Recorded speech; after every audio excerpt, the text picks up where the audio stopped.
Hello everyone, প্রথমেই বলি বহুদিন পর একটা ব্লগ দিচ্ছি এবং ব্লগের শেষে তিলোত্তমাকে নিয়ে বেশ কিছু কথা আমি বলেছি। এই কারণে পুরো ব্লগটা প্লিজ ধৈর্য ধরে দেখো, কারণ তোমরা যদি ভিডিও না দেখো তাহলে আমাদের এতক্ষণের খাটনিটা বৃথা যাবে। যাই হোক, প্রথমেই বলি যে হ্যালো এভরিওয়ান, ভিউয়ার্স আর সাবস্ক্রাইবারদের জানিয়ে অনেক অনেক ভালোবাসা শুরু করে দিলাম home sweet home by Sampurna চ্যানেলটির তরফ থেকে নতুন আরেকটা ব্লগ। সকলেই দেখবে, এটাই মনের আশা। তো তোমরা কেমন আছো সবাই? তোমরা অবশ্যই ভালোই আছো। শর্টসে তো আমি কেমন আছি সেটা তোমরা দেখতেই পাও। শর্টসটাই এখন বেশিরভাগ সময় দেওয়া হয়, তবে শর্টসের মধ্যে কিন্তু আমি ডিটেলসেই তোমাদেরকে বলার চেষ্টা করি পর পর আমার লাইফে কি কি ঘটছে, আমি পরপর জীবনে কি কি করে চলেছি বা কীভাবে আমি আমার লাইফটাকে কাটাচ্ছি। যাই হোক, আজকে বহুদিন পর, বহুদিন বলতে এই যে ডেইলি ব্লগিংয়ে অ্যাকচুয়ালি যেটা আমার ঘরের কাজকর্ম সেই রকম নিয়ে একটা ব্লগ আমি কিন্তু বহুদিন পরই আনলাম, কারণ মাঝখানে বহু ব্লগ এমন রয়েছে যেখানে শুধুমাত্র ঘুরতে যাওয়ারই ব্লগ রয়েছে এবং সেখানে আমি কোথাও হয়তো গিয়ে ট্যুর করতে গেছি বা ট্রিপে গেছি কোনো, অথবা এমনি কোথাও ঘুরতে গেছি, সেই সবেরই ব্লগ আমি সাধারণত দিয়ে থাকি। আসলে যারা জানো না তাদের ক্ষেত্রেও বলি, যারা জানো তাদের ক্ষেত্রেও বলি, আমার দুটো বেবি আছে, তো দুজনই কিন্তু অনেকই ছোট ছোট, একজন ক্লাস 2তে পড়ে আর একজন আপার নার্সারিতে পড়ে। দুজনের এক্সাম, দুজনের প্র্যাকটিক্যাল এক্সাম, থিওরি এক্সাম, তার সাথে সাথে দুজনের বিভিন্ন জিনিস শেখা, তারপরে ঘরে পড়াশোনা, তাদেরকে টেক কেয়ার করা, এই সমস্ত কিছু করতে করতে না আর সময় থাকে না যে আমি আলাদা করে একটা ব্লগ বানাই এবং সেই ব্লগের মধ্যে প্রত্যেক দিনের ডেলি রুটিনটা আমি দিতে পারি। এই কারণে আমাদের কি করতে হয় যে যখন ঘুরতে যাব সেই সময়ের একটা ব্লগ করি, আর ঘুরতে যাওয়া যেহেতু রেগুলার হয় না সেহেতু আমরা কি করতে পারি যে সপ্তাহে একদিন ঘুরতে গেলাম, ঠিক আছে, একটা ব্লগ বানালাম। যাই হোক, আমার তো ঘরের বিছানাটাও পরিষ্কার হয়ে গেল এতগুলো কথা বলতে বলতে। আর যেদিনের ব্লগটা দেখাচ্ছি সেই দিনে আকাশটা দেখো কত সুন্দর লাগছে দেখতে, আকাশটা এত সুন্দর দেখায় এবং সেই আকাশের ছবি বা ভিডিওটা আমি তোমাদের সাথে শেয়ার করতে পারছি, এটাও আমার খুব ভালো লাগছে। সাধারণত এই রকম ছবি হয়তো খুব একটা শেয়ার করতে পারি না, তবে এটা কিন্তু আমার ঘরের খুব সুন্দর একটা কর্নার। আমি হাতটা কেন বলো তো দেখাচ্ছি, হাতে একটা এডিস্টোনের একটা কি বলবো আংটি পরেছিলাম, আর আমি যেহেতু ফিঙ্গারিং পরতে খুব ভালোবাসি, আমি ইমিটেশনেরও ফিঙ্গারিং এখনও পর্যন্ত বাচ্চাদের মতো কিনি এবং পরি। সাধারণত সোনা বা এই ধরনের জিনিসগুলো কিছুদিন পরলাম তারপরে আবার রেখে দেওয়া হয়, কিন্তু এই জিনিসটা যেটা ধরো আমরা রেগুলার বেসিসে পড়তে পারি, এই জিনিসটা না আমি এখনও পর্যন্ত ইমিটেশন কিনে পরতে খুব ভালোবাসি। ছোটোবেলাতেও আমার তাই ছিল, আংটি পরতে খুব ভালোবাসতাম। যাই হোক, তোমরা আমাকে যে ক্লিনটা করতে দিচ্ছ, আমি কিন্তু রেগুলার এই ক্লিনটা করি, রেগুলার বলতে প্রত্যেকটা দিন করি। এবং ঘরে কিন্তু আমার টিভিটা মাঝে মাঝে চালানো থাকে, আমি অনেকেরই ব্লগ দেখি এবং কিছু কিছু ব্লগ আমার চোখের সামনে চলে আসে, মানে একটা ব্লগ শেষ হয়ে আরেকটা শুরু হয়ে যায়, তখন যেই ব্লগই আসুক আমি দেখতে থাকি, আর যদি ভালো লাগে তো অবশ্যই দেখি। যাই হোক, আমি কিন্তু ঘরের ডাস্টিংটা সেরে ফেললাম, বিছানাটা পেতে ফেললাম এবং বিছানা করা হয়ে গেলে আমার মনে হয় অনেকটা কাজ করা হয়ে গেল। যাই হোক, তারপরে কিন্তু আমি এখানে জামা কাপড় মেলতে চলে এসেছি, আর এখানে জামা কাপড় মেলতে এসে আমি একটা বড় চাদর মেলে দিচ্ছিলাম, তার সাথে সাথে অনেক কিছু জামা কাপড় ছিল, বাচ্চাদের জামা কাপড় তো প্রচুর জামা কাপড় হয়। আর আমি না সত্যি কথা বলতে আমাদের ছাদে যাই না কিন্তু জামা কাপড় মেলতে, কারণ আমার ছাদে গেলে মানে যে সময়টা লাগে, আমি তো 3rd ফ্লোরে থাকি, তো সেক্ষেত্রে আমার ছাদে যেতে হলে আমাকে লিফটে যেতে হবে, নয়তো আমাকে সেই সিঁড়ি বেয়ে যেতে হবে, ওটার ক্ষেত্রে আমার একটু প্রবলেম আছে, তো আমি কিন্তু চলে যাই না ছাদে। আমি একদমই আমার যে এই বারান্দাটা, সরু বারান্দাটার মধ্যেই সমস্ত জামা কাপড় সুন্দর করে মেলে দিই। আমার কিন্তু ওই একটা বেলার মধ্যেই সমস্ত জামা কাপড় শুকিয়ে যায়, এখানে খুব কড়া রোদ পড়ে, আর যার জন্য এখানে কিন্তু আমার যে কটা টব থাকে সেই টবগুলোর ওপরও যথেষ্ট ধ্যান রাখতে হয়, সেটা আমি খুব একটা করি না। এখন আমি টব করেছি, গাছ করেছি ঠিকই, শুভ্রই বেশিরভাগ সময় এই গাছ দেখা এই সমস্ত কিছু করে, আর তোমাদের হয়তো দেখানো হয়নি বা এতদিনে বলাও হয়নি। প্রথমত এই ব্লগটা বহুদিন আগের ব্লগ এবং সেটা কিন্তু আমি বহুদিন পরে ছাড়ছি, কারণ আমার রেগুলার ব্লগ ছাড়া হয় না, তোমরা জানো।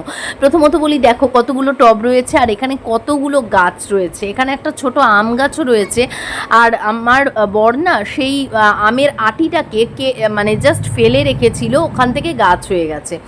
যাই হোক, এখানেও দেখো আমার বারান্দার এই জায়গাটাও কি সুন্দর লাগছে দেখতে, আকাশটা যে এত সুন্দর লাগছে দেখতে কি বলবো। আর আমার সাধারণত এই বারান্দাটা আর বিশেষ করে আমার ঘরের জানলা দিয়ে বাইরেটা দেখতে খুব ভালো লাগে। এই দুটো জায়গা কিন্তু আমার খুব পছন্দের দুটো জায়গা। যাই হোক, এখানে গাছ নিয়ে যেটা বলছিলাম, আমাদের এই গাছে কিন্তু অনেক কিছু হয়েছে এর মধ্যে। মানে জবা ফুলের গাছে জবা ফুল হয়েছে, নয়নতারা তো রয়েইছে, তার সাথে কিন্তু লঙ্কা গাছে লঙ্কাও হয় এবং সেগুলো কিন্তু লাল রঙের হয়। যাই হোক, আরও কিছু গাছ রয়েছে। এখানে আমার কিন্তু একটা টমেটো গাছও রয়েছে। তারপরে দেখো এখানে এই যে এটা আমি এনেছি, হচ্ছে এটা নতুন কিনেছি, একটা র জুস, মানে বলতে পারো যে পেপার বোটের একটা মানে র জুস কিনেছিলাম। পেপার বোট না রিয়েলের জানি না, তবে এটা কিন্তু কোনো লাভ নেই এটার মধ্যে। তোমাকে জাস্ট চিনিটাই একটু কম থাকবে, কিন্তু আমি এই র জুসটার মধ্যে একটু জল মিশিয়ে চিনি মিশিয়ে দিয়েছি। আলটিমেটলি ওই একই পড়ছে, তার থেকে জুসটা তৈরি জুসটা মানে কেনা অথবা নিজে বাড়িতে করে খাওয়া ভালো, কারণ র জুসটার মধ্যে সেরম কিছুই থাকে না, কারণ ওটা অনেকটাই পাতলা থাকে। সাধারণত মানে খুব ডার্ক হয় বা গাঢ় হয়, কিন্তু সেটা কিন্তু নয়। যাই হোক, এরপর চলে এসেছিলাম এখানে আমি আমার কাজকর্ম করতে। রান্নাঘরের অবস্থাটা বেহাল, কিন্তু আমাকে খুব তাড়াতাড়ি কাজটা সারতে হতো, কারণ ওইদিকে কিন্তু ছোটু চলে এসছে ওর স্কুল থেকে, আর বাবানও ছিল। আর যাই হোক, রান্নাবান্না কমপ্লিট হলো। আমি কিন্তু রান্নাবান্না যেটা করলাম সেটা হচ্ছে ওই বিন আর কি বলে ওটাকে, মটরশুঁটি দিয়ে একটা তরকারি করেছি, আরও কিছু তরকারি ছিল তার মধ্যে। আলু পোস্ত করেছি, আলু ঝিঙা পোস্ত, আর তার সাথে কিন্তু করেছি, মানে করিনি, চিপস ছিল। তো এই দুটো তরকারি অনেকটা করেই হয়েছিল, তার জন্য এই দুটো তরকারি আর চিপস দিয়ে বাচ্চারা খেয়ে নিল আর আমরাও কিন্তু খেয়ে নিলাম। হ্যালো এভরিওয়ান, কালকের ব্লগটা আমার শেষ করা হয়নি, ওই কারণে আজকে এন্ডিং দিতে চলে এলাম। আর এই রকম ডেলি ব্লগ আমি বহুদিন করি না, একদম প্রথম দিকের ব্লগগুলো সেগুলো করতাম। আর অ্যাকচুয়ালি কী বলতো, প্রপারলি ভালো করে ঘরের কাজটা করতে হলে সেই সময়টা না শুধু কাজ দেখাচ্ছি এবং কাজ করে যাচ্ছি, দুটোই একসাথে হয় না। হয় কাজটা করার আগে দেখাবো এবং তারপরে আফটার কি কীরকম চেহারা হলো ঘরের বা কী করলাম সেগুলো দেখাবো, নয়তো মানে ওই একটা জায়গায় ফোনটা সেট করলাম, কাজ করতে থাকলাম, সেটা হয় না। এই কারণে কনসেন্ট্রেশনটা না চলে যায় ওই ক্যামেরার দিকে। তো আমি যদি নিজেকে সবসময় ঠিক রাখার চেষ্টা করি ওই সময়টা, আমার কাজের ক্ষেত্রে কিন্তু ব্যাঘাত ঘটবে। আর এটা সবাই জানো যারা ব্লগিং টগিং করো। যাই হোক, আমি চাইছি যে তোমরা যারা আমার ভিডিও দেখছো, এরকম অনেকে আছো যারা সাবস্ক্রাইব করোনি অথচ ভিডিও দেখো, তোমাদের হয়তো ভালো লাগে তাই দেখো, কিন্তু সাবস্ক্রাইব করে দিতে পারো। আমি জানি এটা, আমি খুব ভালো মতো জানি যে আমার ছেলের স্কুলেরও অনেক বন্ধুদের মায়েরা ব্লগিং দেখে। তো তারা হয়তো কয়েকজনেরটা আমি জানি। আমি এক মানে আমারই মানে বন্ধুর মতোই স্কুলের এক আমার বান্ধবী বলতে পারো, আমার ছেলের স্কুলের বন্ধুর মা বলতে পারো, সে দেখে বা দু একজন দেখে, সেটা আমি জানি। কিন্তু যাদের সাথে আমার খুব একটা সেরকম পরিচয় নেই তারাও দেখো, আমি জানি। আমি এই খবরগুলো না আমি আমার ছেলের কাছ থেকে পেয়ে যাই। আমার ছেলে এসে একদিন বলছিল, আমি বন্ধুর নাম বলবো না, সেই বন্ধু বলেছে যে তোর মায়ের চ্যানেল তো home sweet home by Sampurna, তাই না? তো ও বলেছে হ্যাঁ, তাহলে তুই, তখন বলছে হ্যাঁ আমরা দেখি, তখন বলছে সাবস্ক্রাইব করে দিস। তো ও তখন বলছে লাইক করে দেবো, কিন্তু সাবস্ক্রাইব করতে পারবো না। যাই হোক, ওর তো বাচ্চা, কিন্তু সেক্ষেত্রে এই ধারণাটা হয়তো সবারই থাকে যে লাইক করবো কিন্তু সাবস্ক্রাইব করবো না। প্রথম কথা, অনেকে হয়তো জানো না যে সাবস্ক্রিপশনে কোনো মানে চার্জ লাগে না। আর দ্বিতীয়ত হচ্ছে যে এটা আমি কাউকে দোষ দেব না, কিন্তু আমাদের একটা বেসিক ধারণা যে আমি সাবস্ক্রাইব করে দিলেই তার চ্যানেলটা হুড়হুড় করে বেড়ে যাবে বা সে বিশাল ইনকাম করবে, ব্যাপারটা কিন্তু সেটা নয়। প্রত্যেকটা সাবস্ক্রাইব বা সাবস্ক্রিপশনটা তোমাদের সাপোর্ট হিসেবে আমাদের কাছে কাজে লাগবে। তারপরে চ্যানেলটা আস্তে আস্তে বিন্দু জলে সিন্ধু, সেটা তো আমরা সবাই জানি, তোমাদের সবার জন্যই চ্যানেলটা বড় হবে, কিন্তু তার মধ্যে কিন্তু আমার পরিশ্রম রয়েছে, তাই না? তো আমার পরিশ্রম দেখে যদি মনে হয়, অনেকে এটা মনে করে যে ঘরের কাজ দেখানো এটা কোনো হয়তো পরিশ্রম নয়, বা এটা ঘরের কাজ দেখানোটা কি এমন কাজ যেখানে আমি ওটা দেখিয়ে টাকা ইনকাম করছি। কিন্তু তোমরা ভাবো, একটা জায়গায় ক্যামেরা প্রপোর্শন ঠিক করে সেই জায়গায় আমি আমার ঘরে কাজ করছি, এই যে দুটো তিনটে জিনিস একসাথে মাথার মধ্যে নিয়ে চলাটা, এটা পরিশ্রম ছাড়া আর কি বলতে পারো, তাই না? আমি জানি না অনেক কথা হয়তো বলে ফেলি যেগুলো তোমাদের জ্ঞানের মতো লাগতে পারে, কিন্তু ভেবে দেখো কথাগুলো, কোনো কথাই কিন্তু খুব একটা ভুল আমি বলি না। আর যদি মনে হয় যে আমার সংশয় আছে, সেটা নিয়ে কিন্তু আমি কথা বলি না খুব একটা।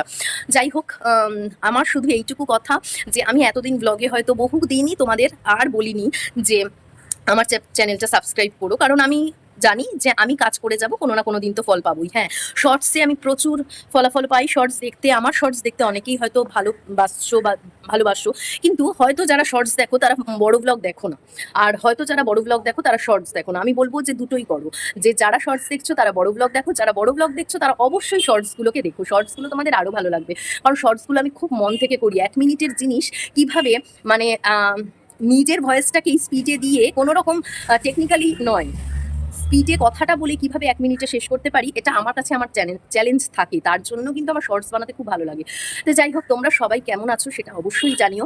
তোমাদের কাছে হয়তো জিজ্ঞেস করা হয় না কেমন আছো সবাই, আর আমি নিজেও বলি না যে আমি কেমন আছি, তোমরা তো দেখতেই পাচ্ছ। হ্যাঁ, সবকিছু হয়তো চোখের সামনে তুলে ধরা সহজ নয় বা সম্ভব নয়। যারা হয়তো চোখের সামনে সমস্তটাই তুলে ধরছে তাদের অনেক কন্ট্রোভার্সির শিকার হতে হয়। তো আমি হয়তো এক্ষেত্রে এখন এতটাও এলিজিবল হইনি যেখানে আমি নিজে কন্ট্রোভার্সির এতটা ফেস করতে পারবো। যদি চ্যানেলটা কখনো বড় হয়, তবে হয়তো আস্তে আস্তে তোমরা আমার যে যে সমস্ত জিনিসগুলো জানো না, বা আমার পরিবার, আমার রিলেটেড তোমরা যে জিনিসগুলো জানো না, ভালো মন্দ সবকিছুই, সেগুলো আস্তে আস্তে তোমাদের সামনে নিয়ে আসতে পারবো। কিন্তু তার জন্য তোমাদের তো আমার আপন হতে হবে না। তোমাদের যদি আমি করে নিয়েছি, তোমরা যদি আমাকে আপন করে নিতে পারো, আমার চ্যানেলটা সাবস্ক্রাইব করে নিতে পারো, লাইক করতে পারো, কমেন্ট করতে পারো, বা আমার পাশে থাকতে পারো সাপোর্টার হিসেবে, তাহলে না আমি সেই সাহসটা পাবো যে হ্যাঁ, আমি আমার আপনজনের কাছে সবকিছু ডিসক্লোজ করতে পারি।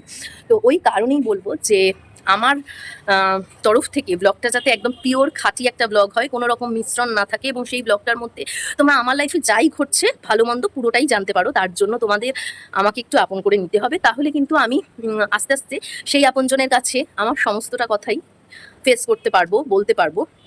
ঠিক আছে? তবে হ্যাঁ, কিছু কিছু জিনিস, নিজেদের পরিবার, নিজেদের সংক্রান্ত কিছু জিনিস হয়তো চাপা রাখতেই হয় এর আগেও। তবে তবে আমি এটা মনে করি না কোনোভাবেই যে শুধুমাত্রই ভালো জিনিসটা দেখিয়ে যাব। আমার মনে হয় না এটা রিয়েল ব্লগ। সেক্ষেত্রে অনেকেই মনে করতে পারে আমি ফ্রাস্ট্রেশন দিচ্ছি বা কিছু।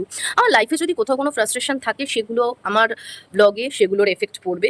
যদি লাইফে ভীষণ আনন্দের কিছু থাকে, সেইটাও আমার ব্লগে এফেক্ট পড়বে।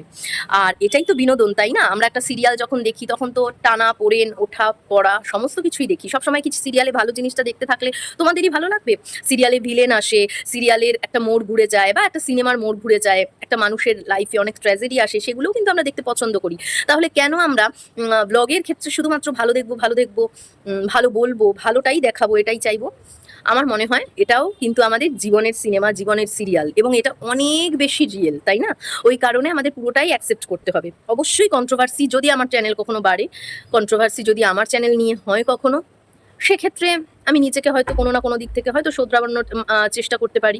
কিন্তু যা যা হচ্ছে সমস্ত কিছুই আমার মনে হয় তোমাদের সামনে তুলে ধরাটাই হচ্ছে রিয়েল ব্লগারের কাজ, এবং এটাই আমার মনে হয় সমস্ত ব্লগাররাই করেন।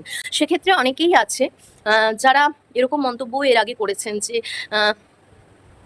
আমি আমার মামার বাড়ি নিয়ে কিছু বলেছিলাম, তো বলেছিল যে মামার বাড়ি সম্পর্কে ফ্রাস্ট্রেশন দিচ্ছে। আমার কাজ এটা নয়। হ্যালো ম্যাডাম, এক্সকিউজ মি, এটা আমার কাজ নয়। একজন ম্যাডাম বলেছিলেন আমার হাজবেন্ডকে, এবং সে কিন্তু আমার হাজবেন্ডের অফিসেরই। তো আমি বলবো, ব্লগিং এর বিষয়ে আপনি হয়তো জানেন না, তার জন্য আমি পুনরায় রিপিট করছি, এই কারণে যারা পরবর্তীকালে আমার ব্লগ দেখবে তারা যাতে বোঝে, তারা যাতে অ্যালার্ট হয়, যদি তাদের মধ্যে এই ধারণা থাকে তো, যে হ্যালো এক্সকিউজ মি, এটা কিন্তু আমার ব্লগের কাজ নয় ফ্রাস্ট্রেশন দেওয়া। যদি ফ্রাস্ট্রেশন দিতে হয়, আমি ব্লগ নিয়ে কন্ট্রোভার্সি করব, এর থেকে বড় ফ্রাস্ট্রেশন দেওয়ার মতো এই সোশ্যাল মিডিয়ার জগতে আর কিছু নেই। কারণ একটা কন্ট্রোভার্সিতে আমরা নেগেটিভ কথাগুলোই বলি, যার যেটা নেই সেটা নিয়ে কথা বলি, কিন্তু এটা করি না। একটা কন্ট্রোভার্সির ক্ষেত্রে খুব ভালো কথা সবসময় বলছি, ম্যাক্সিমাম ক্ষেত্রে নেগেটিভ কথাগুলো তুলে ধরার চেষ্টা করা হয় যেটা। তো এটাই হচ্ছে কথা, যে ব্লগিং এর ক্ষেত্রে কন্ট্রোভার্সি থেকে বড় জিনিস কিন্তু নেগেটিভ জিনিস দেওয়ার ক্ষেত্রে থাকে না। তাই যারা ডেলি ব্লগিং করে, তো সেক্ষেত্রে আমার মনে হয় যারা ডেলি ব্লগিং করে তারা তাদের ডেলি লাইফটাই দেখায়, এবং তার সেখানে অনেক নেগেটিভ জিনিসও থাকতে পারে, কারণ তার সাথে সেটা ঘটছে। তার সাথে যেটা ঘটছে সেটাকে ঢাকা দিয়ে সে শুধুই ভালোটা দেখাবে। আপনজনরা কখনো এরকম হয় না, ফ্যামিলির লোকরা কখনো এরকম হয় না। যদি আমি আমার চ্যানেলের মেম্বারদের আমার ফ্যামিলি বলে মনে করি, আমি যদি আমার চ্যানেলের মেম্বারদের আমার ফ্যামিলি বলে মনে করি, তাহলে ফ্যামিলির লোকরা আমার ভালোটাও নেবে, খারাপটাও নেবে। এমন নয় খেতে বসে ব্লগ দেখছি এবং সেই ব্লগের মধ্যে আমি শুধুমাত্রই ভালো জিনিসটাই দেখবো, আর যদি একটু খারাপ দেখি বলবো যে ফ্রাস্ট্রেশন দিচ্ছে, তা কিন্তু নয়। আপনজনরা, ফ্যামিলির লোকরা এবং যারা ব্লগের মধ্যে আমার মেম্বার রয়েছে, তারাও তো আমার ফ্যামিলি। যদি তোমরা ধরো খেতে বসে ব্লগ দেখছো, আমার ফ্যামিলি মেম্বার হয়ে তোমরা আমার ব্লগ দেখছো, আমার ব্লগের চ্যানেলটাকে সাবস্ক্রাইব করে রেখেছো, অথচ নেগেটিভ কিছু যদি আমি আলোচনা করি যেটা আমার লাইফে ঘটছে, সেটা তোমরা নিতে পারছো না, তাহলে কোথা থেকে তোমরা আমার ফ্যামিলি হলে, তাই না? কথাগুলো একটুখানি ভেবে থেকো, আশা করি তোমাদের ভালো লাগবে যদি বুঝে দেখার চেষ্টা করো। তো যাই হোক, আজকের দিনটাও কিন্তু এইরকমই রৌদ্রোজ্জ্বল, দুদিন ধরে বেশ ভালো রোদ উঠছে, কিন্তু কালকে প্রচন্ড মেঘ করেছিল, এতটুকু বৃষ্টি হয়নি। এই ওয়েদারটাও আমার ভালো লাগে না, আমার বৃষ্টি হলে খুব ভালো লাগে, আবার খুব রোদ থাকলেও খুব ভালো লাগে। আজকে গরম লাগছে, কিন্তু রোদটা না এখন পুরো পুজোর মতো পড়ছে, তো ভালো লাগছে। যাই হোক, এখনো অনেক ঘরের কাজ বাকি, ওই যে জামা কাপড়গুলো, সেগুলো আবার ভাঁজ করতে হবে। তোমরা হয়তো চেয়ারটা ক্লিন দেখছো না কোনোদিনই, কারণ আমি যখন জামা কাপড় ভাঁজ করছি সেগুলো আর দেখানো হচ্ছে না। তো আজকে জামা কাপড় ভাঁজ রয়েছে। দুই ছেলে গিয়েছিল ঘুড়ি ওড়াতে, তো নিচে গিয়েছিল ওরা, ওদেরকে স্নান করিয়ে দেবো। স্নান টান করে ওরা বিছানায় বসবে। আর আমার এই নিয়ে দুটো ব্লগ হলো, যে ব্লগ দুটো আমার এডিট পুরোপুরি করা হয়নি, তো আমাকে যে কোনো একটা ব্লগ এডিট করে আজকে ছাড়ার ইচ্ছা আছে। তারপর এই ব্লগটা হয়তো আসবে। যাই হোক, তোমাদের যদি ভালো লাগে আমার চ্যানেলটা ঘুরে দেখো, ভিডিও দেখো, শর্টস দেখো, আর অবশ্যই পাশে থেকো সাবস্ক্রাইব করে। উইদাউট সাবস্ক্রিপশন পাশে থাকার সত্যি কোনো মানে হয় না, কারণ আমি তো এগোতে পারবো না সেক্ষেত্রে তোমাদের সাবস্ক্রিপশন ছাড়া। তাহলে আমার পরিশ্রমটাকে যদি তোমরা মূল্য দিতে চাও, একটুখানি পাশে থেকো। আর একটা কথা বলবো, যেটা আমার ব্লগের শুরুতে আমি হয়তো দেখাই না, তিলোত্তমার বিচার নিয়ে এখনো পর্যন্ত যে সমস্ত ব্যাপারগুলো ঘটছে, যে সমস্ত কথাগুলো আমরা শুনছি, যা যা সিনেমায়, যা যা আমরা টিভিতে খবরের মধ্যে দেখতে পাচ্ছি, সেটা নিয়ে সত্যি খারাপ লাগার বিষয়। আমিও সন্তানের মা, এটা ম্যাটার করে না আমি ছেলের মা নাকি আমি মেয়ের মা। যে কোনো মা না তার সন্তানকে ছেলে বা মেয়ে হিসেবে, জেন্ডার হিসেবে ভাগ করে দেখে না, সেটা হয়তো সমাজ দেখে। আমি আমার ছেলেকে, আমার বড় ছেলে, ছোট ছেলে, দুজনকে আমি মা বলে ডাকি। সুতরাং আমার কাছে তারা ছেলে মেয়ে কিছু ম্যাটার করছে না, তারা আমার সন্তান। আর আমরা মাকে যেহেতু খুব কাছের মনে করি, নিজের সন্তানকেও তাই আমরা মা ডেকে ফেলি, সেটা ছেলে হোক বা মেয়ে হোক। আমি আমার ছেলেকে জেন্ডার হিসেবে ভাগ করে ভালোবাসতে জানি না। আমার ছেলেকে হয়তো বাইরের লোকেরা জেন্ডার হিসেবে দেখছে, যে ও ছেলের মা, ও মেয়ের মা, এই হিসেবে হয়তো দেখছে। কিন্তু একটা মা কখনো নিজের সন্তানকে ছেলে বা মেয়ে এই হিসেবে ভালোবেসে দেখে না। সন্তান হচ্ছে যে কোনো মায়ের কাছে সন্তানই হয়, সেটা কিন্তু ছেলে মেয়ে সব মেশানো হয়। ঠিক আছে? তো সেই ক্ষেত্রে বলবো, যখন দেখলাম যে তিলোত্তমার মা সেই কাঁদছে, যে মানে মানে যখন শুনতে পাচ্ছে পরের ইয়েটায় যে আমাকে ইয়ে করো, মানে যখন ওকে বলছে, যে ওনাদের বলছে যে আমাদের আপনাদের মেয়ে মারা গেছে, তখন যে কেঁদে উঠছে, ওইটা না বারবার দেখাচ্ছিল কাল বা পরশু। এত খারাপ লাগছিল ওই জায়গাটা, কারণ এটা কোনো সিনেমা নয় যেখানে আমরা জানি কোথাও না কোথাও যেটা অভিনয় চলছে। এখানে তো আমরা এটা ভাবতেই পারবো না যেটা অভিনয়, এটা পুরো রিয়েল। এবং রিয়েল লাইফের কান্না, নিজের লোক চলে যাওয়া, বিশেষ করে নিজের সন্তানের কিছু হয়ে যাওয়া, রিয়েল লাইফে যে এক্সপ্রেশনটা ফেস করা, সেটা কিন্তু আমাদের পক্ষে খুব টাফ। যে কোনো মায়েরা যারা আমরা ব্লগিং করি, তারা আমরা সামনে আনতে পারছি বা কথা বলে বোঝাতে পারছি। যারা ব্লগিং করে না, তারা যে কোনো প্রফেশনে রয়েছে বা ঘরের হোম মেকার হতে পারে। প্রত্যেকটা মা তো মাই না, তারা যখন এই জিনিসটা দেখছে, এই জিনিসটা আমার মনে হয় আমার যেরকম খারাপ লেগেছে, সব মায়েদের খারাপ লেগেছে, আর বাদ বাকি সবার তো খারাপ লেগেইছে। ওই কারণে বলবো, এই অন্যায়ের কোনো আমি মনে করি এই অন্যায়ের একমাত্র বিচার হচ্ছে ইনভেস্টিগেশন হয়ে আসল অপরাধীকে ধরা হোক এবং জনগণের সামনে তাকে নিয়ে আসা হোক। এইবার জনগণ তার ব্যবস্থা করবে। মেরে পিটিয়ে তাকে শেষ করে দিল, সেটাই তার সঠিক শিক্ষা হবে। ফাঁসি তার সঠিক শিক্ষা নয়, কারণ মেয়েটাকে যন্ত্রণা দিয়ে মারা হয়েছে, তো যে কোনো ভাবেই হোক। এখন তো বলা হচ্ছে এটা বোধহয়, মানে অনেকে ধারণা করছে এটা হয়তো রেপও নয়, শুধু তাকে প্ল্যান বেসিসে বিভিন্ন কিছু ভেবে রেপ ব্যাপারটাকে জাস্ট তৈরি করা হয়েছে, কিন্তু মারা হয়েছে তাকে। যন্ত্রণা তো পেয়েছে না যেভাবে তাকে মারা হয়েছে, কারণ তাকে কিন্তু নর্মালি কিছু একটা খাইয়ে দিয়ে মারা হয়নি। তার শরীরে যে আঘাতের চিহ্ন, সেই আঘাতগুলো দিয়ে দিয়ে মারা হয়েছে। তাহলে একটা ছেলে শুধুমাত্র ফাঁসিতে তাকে মুখটা ঢেকে গলাটা আটকে দেওয়া হবে এবং সে ওইটুকু কষ্ট পেয়ে, ওই কষ্টটা খুবই কম সেক্ষেত্রে, সেইটুকু কষ্ট পেয়ে মরে যাবে, সেইটা আমার মনে হয় না। আমি নিজে চাই না যে এত কম কষ্ট পেয়ে সে মরুক। আমি চাই যে তিলোত্তমার যে কষ্টটা হয়েছে, সেই কষ্টটাই, সেম কষ্ট ছেলেটাকে দিয়ে, ছেলেগুলোকে দিয়ে তারপরে যেন মারা হয়। এক্ষেত্রে যদি কখনো ভারতীয় সংবিধানে নতুন কোনো নিয়ম বা নতুন কোনো আইন জারি হয়, যে হ্যাঁ, ভারতবর্ষ এমন একটা জায়গা যেখানে এইরকম কঠোর শাস্তি হয় রেপ কেসে বা কোনো মেয়েকে যন্ত্রণা দিয়ে মারার কেসে, কোনো মানুষকে যন্ত্রণা দিয়ে মারার কেসে, তাহলে হোক, কোনো ক্ষতি নেই। ভারত যদি এখানে টপে থাকতে পারবে না জানি, শাসন ব্যবস্থার অনেক রকম ঘাটতি রয়েছে, থাকতে পারবে না জানি। তারপরে তবু যদি কখনো এই আইন জারি হয়, তাহলে হোক। আমরা চাই এরকমও তো অনেক দেশ আছে না যেখানে মানে কি বলে সামনে দাঁড় করিয়ে পুরো ফায়ার করে দেওয়া হয়। এই রকম জায়গায় থাক ভারত, কারণ ক্রাইমটা কিন্তু ভারতে খুব একটা কম হচ্ছে না। একটা 7 বছরের মেয়েকে, একটা 8 বছরের মেয়েকে রেপ করা হচ্ছে। মানে ঠাকুমার প্ররোচনায় বাবা, মানে সেই ঠাকুমার ছেলে তার সন্তানকে রেপ করছে। এগুলো কি মানা যায়? যাই হোক, অনেক কথা বললাম। এত কথা হয়তো আমি আমার ব্লগে বলি না, কারণ হয়তো লোকে শুনতে পছন্দ করে না, কিন্তু কিছু কিছু ক্ষেত্রে বলতেই হবে। আমি চাই একটা সাধারণ নাগরিক হিসেবে তিলোত্তমার যেরকম কষ্ট পেয়ে মরেছে, ঠিক সেই সেম কষ্ট পেয়েই যেন অপরাধীদের মারা হয়, তাদের যেন শুধুমাত্র ফাঁসি না হয়। ঠিক আছে? যাই হোক, ভালো থেকো সকলে, সুস্থ থেকো, আর সকলকে ভালোবাসাটাই হচ্ছে আমাদের কাজ।